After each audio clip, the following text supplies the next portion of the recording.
তো এরকম তোমার মতনই কিন্তু সরে যায় ওটা, তোমারটা আবার সরে না।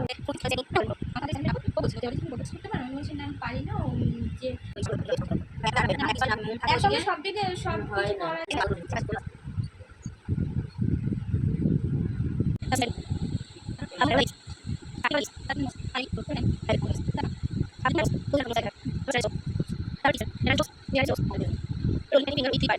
Rolling padding finger 3 finger with 3 part rolling padding উপরের দিকে এরকম করে তিনটে আঙুল দিয়ে যাবে, একবার আস্তে করে নামবে, আবার আস্তে করে নামবে,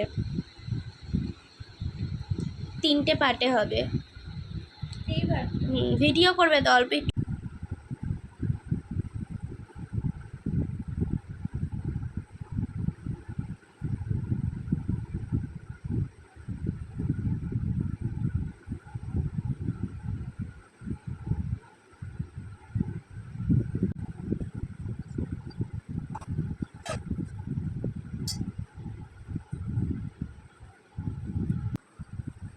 বন্ধ করো।